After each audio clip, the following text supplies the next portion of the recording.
Thinking about moving to Hampton Roads and you're looking to make a purchase in one of the cities of the 757, but you're curious to make sure that you're not making the same usual pitfalls that first time home buyers usually make?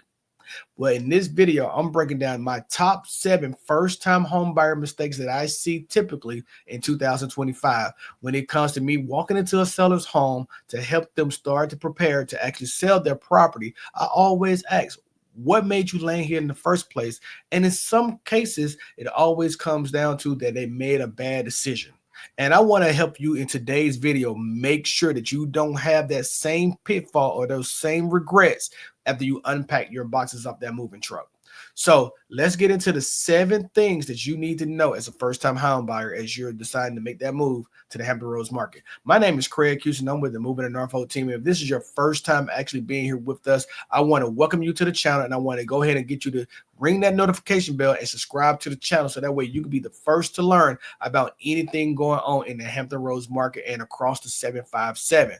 And I get phone calls and text messages and even emails from viewers just like you each and every week, and I love every single moment of it. So feel free to give me a call or shoot me a text at 757-294-8163, and I'll be there for you every step of the way. No matter where you're at in your real estate journey, you don't even have to worry. I got you. So how many times have you been looking at Zillow and you start to like your heart properties and you don't even have a plan for even dealing with a lender just yet? This is going to be my very first tip out of the gate: shopping without a budget. Let's make sure that you already understand exactly how this is supposed to go. There's a difference between pre-approval and pre-qualified. A lot of these home sites that you actually use, like Redfin, Zillow, and whatnot, they may actually have on the portal where you can actually use a mortgage calculator, and you can actually see and plug in numbers to see how things may pay out for your income, and they can pre-qualify you. But until you actually talk to a real live lender, you don't really know where you stand, and that's the difference between pre-approval and pre-qualified. See, lenders are going to be different across the board and depends on the loan program that you're using, whether that's conventional, FHA, or VA. This can actually lead to where we need to make sure that we get you into a rhythm of understanding what it is that you need to know.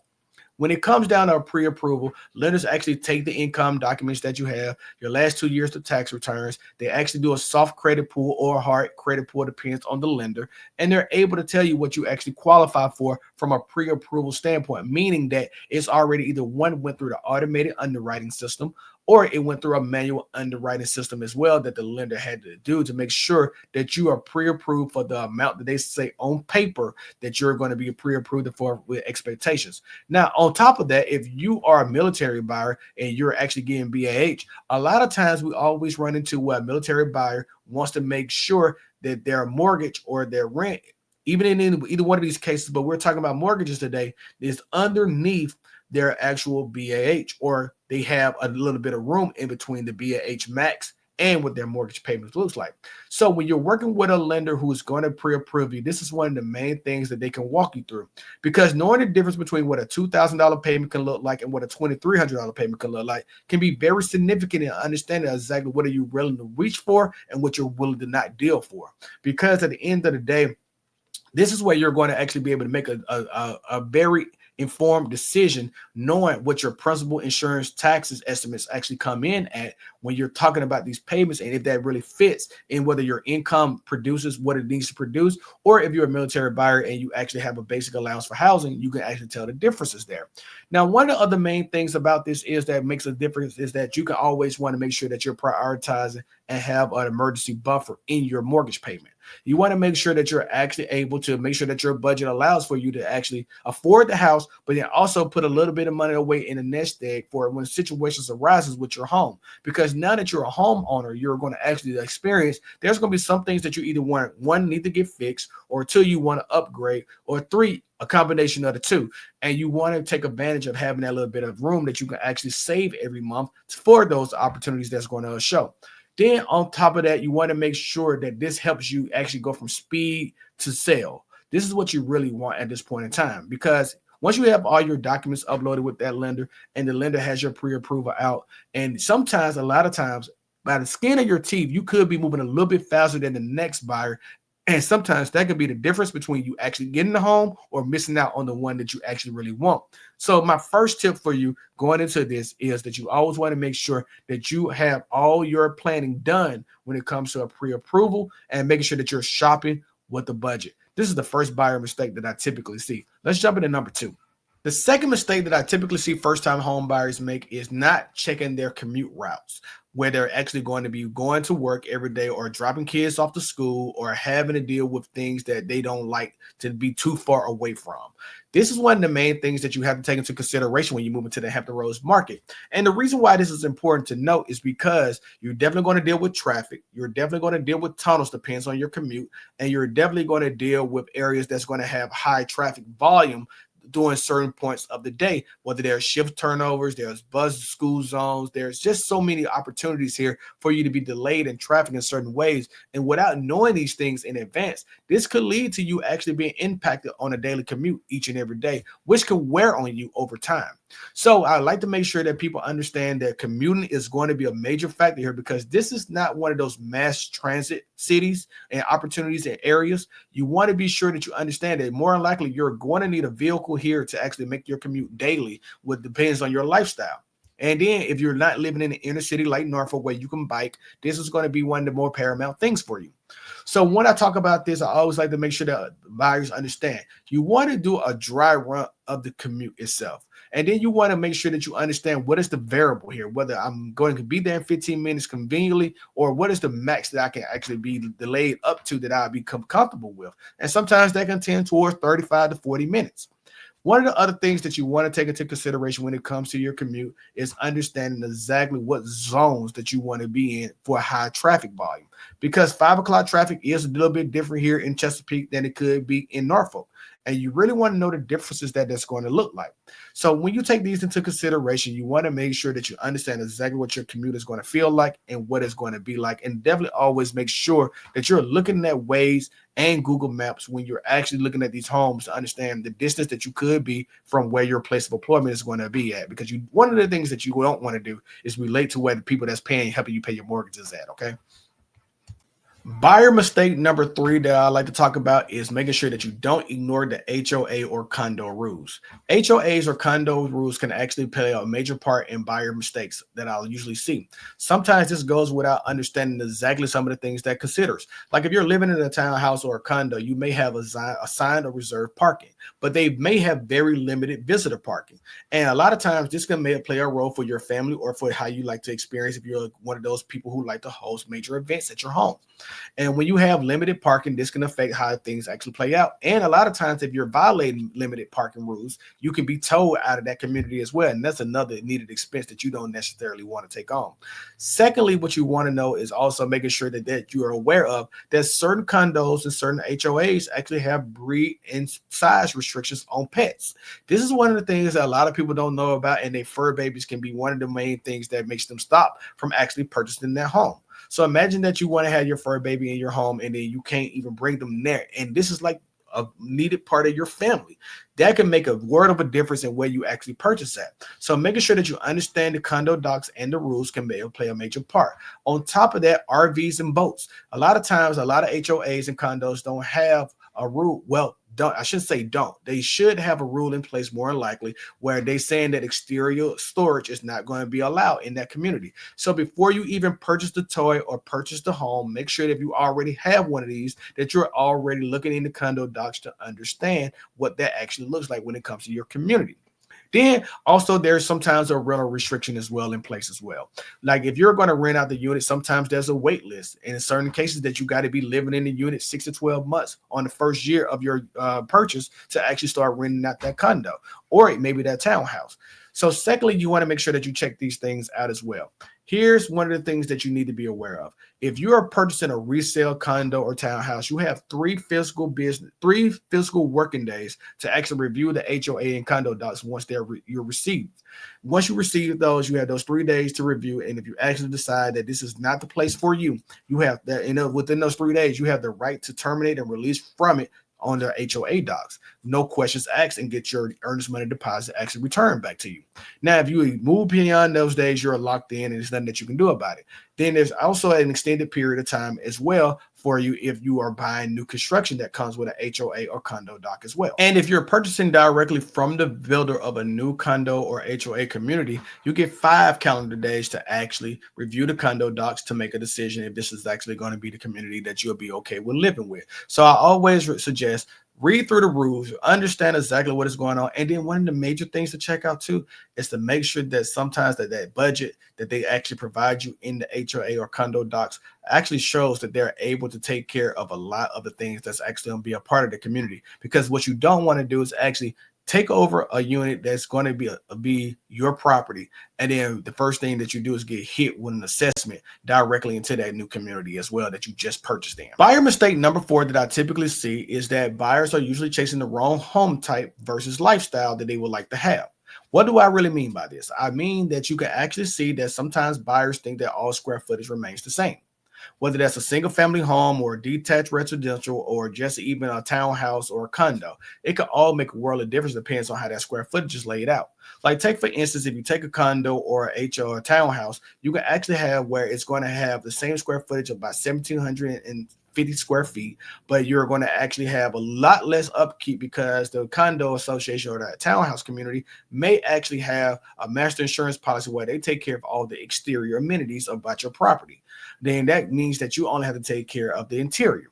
Now, that can mean that you can actually have a safe peace of mind when you're leaving, that anything was to happen to your home exteriorly, that you don't have to worry about the damage that's going to be coming with it. But also on the same flip side of that, though, if you have a single family detached home, you own all pretty much everything that's going to take place with that property. Now, one of the main things that makes a difference here is that you got to understand, what does it really mean for you? Do you like to share walls or do you not?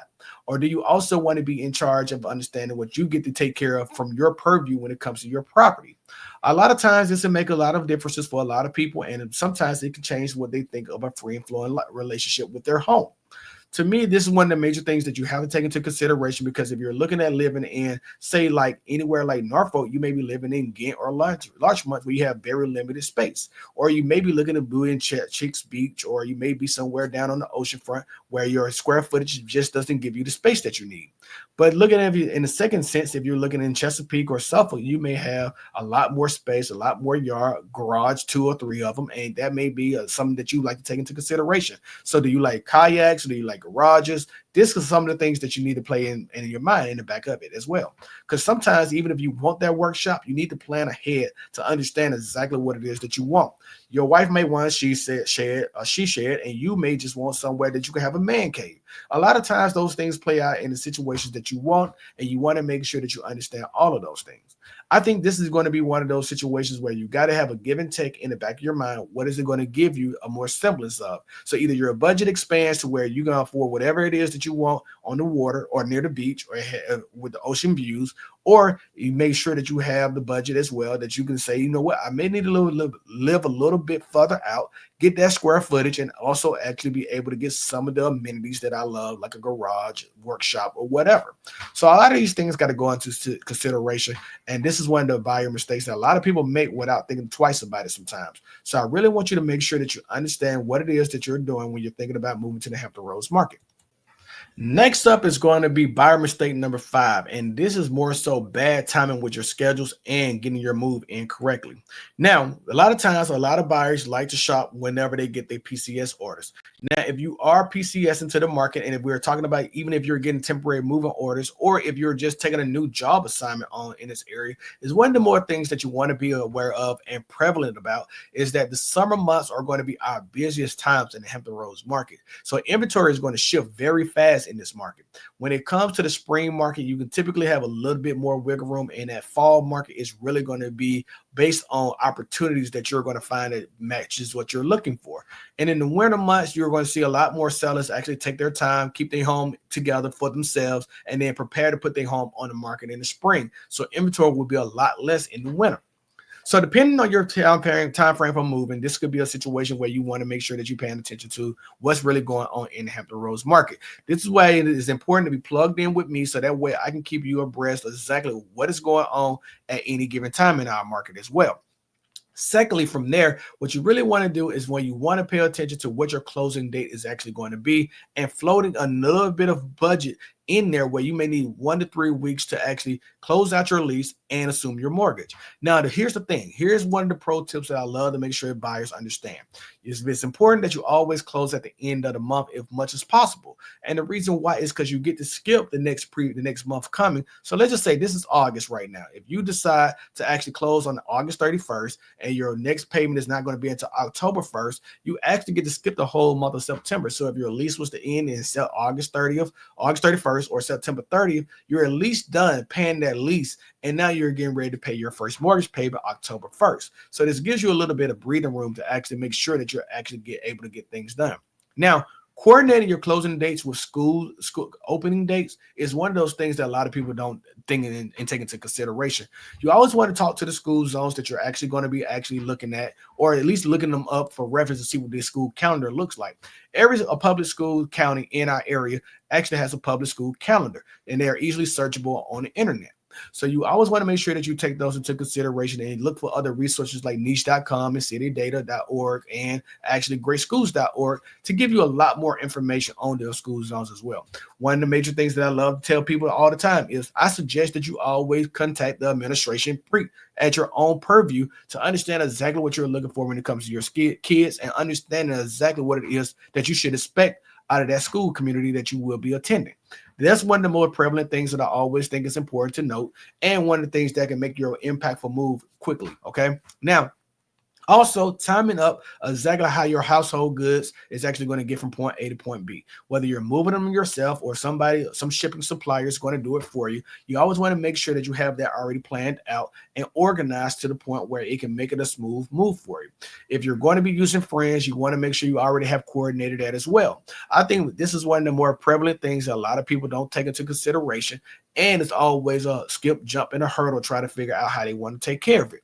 So if you think about this in advance, this can make this move a little bit easier and a little bit smoother. So take these options into consideration as you go forward. So let's jump into buyer mistake number 6. Buyer mistake number 6 is not having a strategy for your offer, but not also understanding all-in costs. We talk about all these things up front, and it's always best to understand what your closing cost estimates could look like.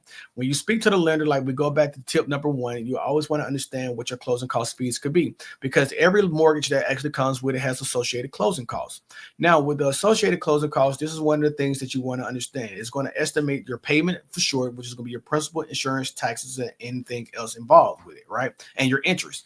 Now, also, one on top of that, what you want to also understand is the estimated closing fees to actually close that loan.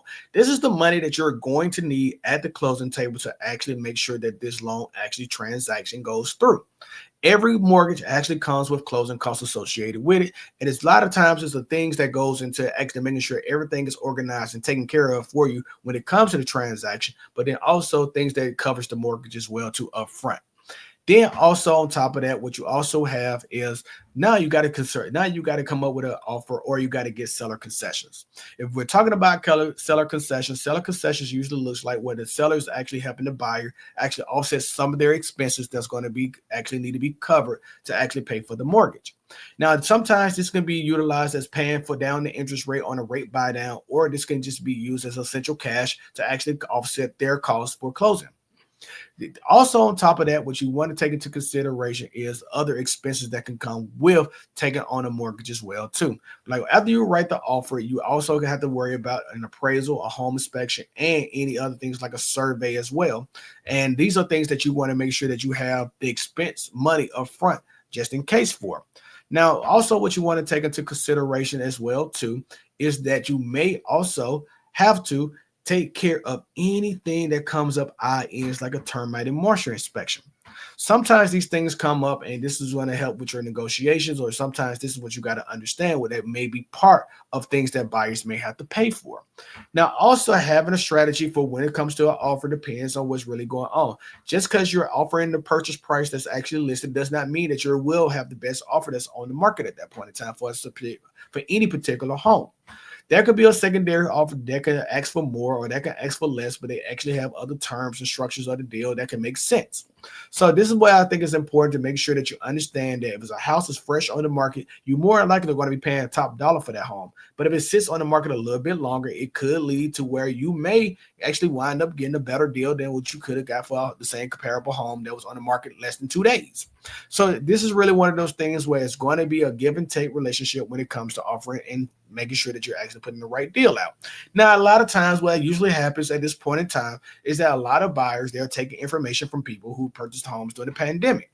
And the reason why I think that's important to bring up, and the reason why I want to make sure I outline it in this video, is that simply because people who bought in 2020, 2021, 2022, for the most part, who bought while interest rates were at an all-time low, 2, 3, 4%, they wind up getting a deal, but they paid a lot more money out of pocket as well. But a lot of times they don't bring that up now, and they always talk about, hey, how so-and-so told me I should actually maybe discount a little bit more on the low end versus paying the top dollar that the seller is asking for.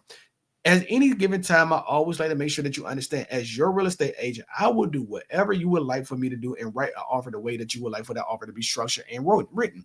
But I always like to advise, if you're trying to win the house and you want this house, maybe we should look at things from a different lens than just that.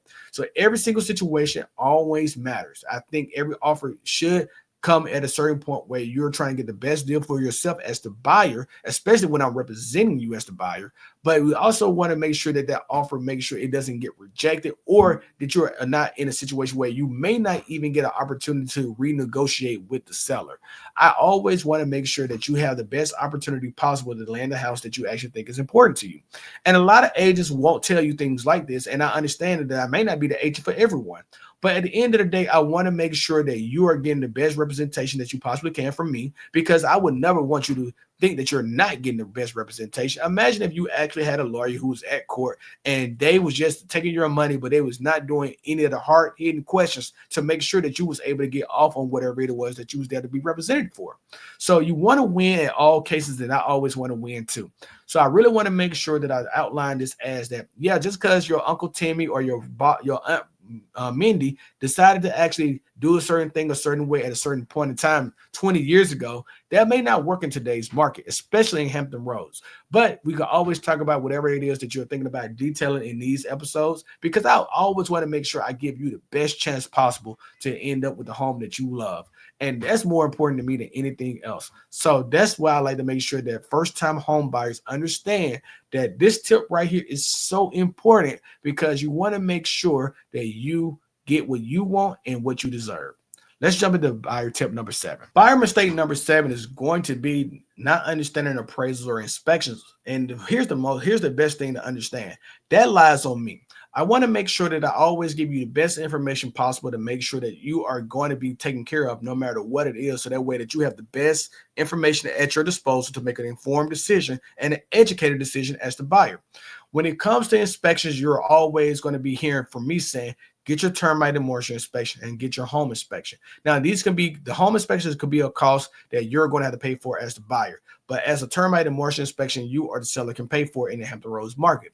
Now, also, one of the things that I always say depends on what you're thinking about when it comes to your land. You may want to get a survey as well, especially if it's not already fenced. And getting a survey can always just give you peace of mind that you're not encroaching on the other neighbor's property, or if anything else can come up that you may need to be aware of.